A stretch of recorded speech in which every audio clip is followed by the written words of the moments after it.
അതെ. നമ്മൾ ഈ ടിവി, മൊബൈല് അങ്ങനത്തെ കുറേ സാധനങ്ങളിലൂടെ നമ്മൾ ഏറ്റവും കൂടുതൽ കാണുന്ന വീഡിയോസ് നിങ്ങൾ ശ്രദ്ധിച്ചിട്ടുണ്ടോ? എങ്ങനെയായാലും ഭയങ്കര ഇമോഷണലി ചിലപ്പോൾ മ്യൂസിക് കൊണ്ട് നമ്മളെ ഭയങ്കരമായിട്ട് കരയിപ്പിക്കും. ഒരു വിങ്ങലൊക്കെ ഉണ്ടാക്കുന്ന ടൈപ്പ് വീഡിയോസ് ആയിരിക്കും കൂടുതൽ ആളുകൾക്ക് എത്തുന്നത്. മീൻസ് ആളുകൾ കൂടുതൽ കാണുന്നത്.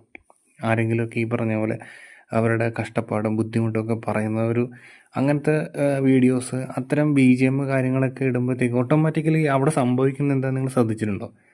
നിങ്ങളുടെ കണ്ണ് ചിലപ്പോൾ നിറഞ്ഞു പോകാറുണ്ട്, നിങ്ങൾക്ക് വിഷമം വരാറുണ്ട്, ശരിയല്ലേ? അത് വേറൊന്നും കൊണ്ടല്ല, നിങ്ങളുടെ ബോഡി ശരിക്കും നിങ്ങളുടെ ലൈഫിൻ്റെ സിറ്റുവേഷൻ അനുസരിച്ച് നിങ്ങളുടെ ബോഡിക്ക് ചിലപ്പോൾ കരയേണ്ട ആവശ്യമോ അല്ലെങ്കിൽ സങ്കടപ്പെടേണ്ട ആവശ്യമോ ഒന്നും ഉണ്ടാകത്തില്ല. പക്ഷേ നിങ്ങൾ കൺസ്യൂം ചെയ്യുന്ന ഈ ഇൻഫർമേഷൻ വഴി നിങ്ങളുടെ ബോഡിക്ക് അപ്പോൾ കരയാനും സങ്കടപ്പെടാനും ദേഷ്യപ്പെടാനും ഒക്കെ പല പല വികാരങ്ങളായിരിക്കും.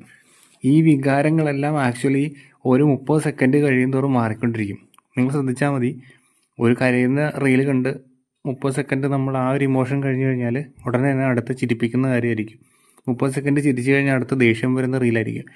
അപ്പോൾ ഈ മൂന്ന് റീൽ, അതായത് 90 സെക്കൻഡിൽ നമ്മൾ 3 ഇമോഷൻസാണ് നമ്മുടെ ബോഡി ഇങ്ങനെ പാസ് ചെയ്ത് പോകുന്നത്.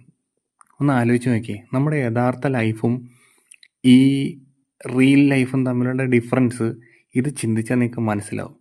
യഥാർത്ഥത്തിൽ നമ്മളുടെ റിയൽ ലൈഫിൽ നിന്നായിരിക്കും നമ്മൾ കൂടുതൽ കാര്യങ്ങൾ കൺസ്യൂം ചെയ്ത് നമ്മുടെ ഇല്ലാത്ത ഇമാജിനേഷൻ ഉണ്ടാക്കി നമ്മൾ ഭയങ്കരമായിട്ട് വറിയാകാൻ പോകുന്നത്.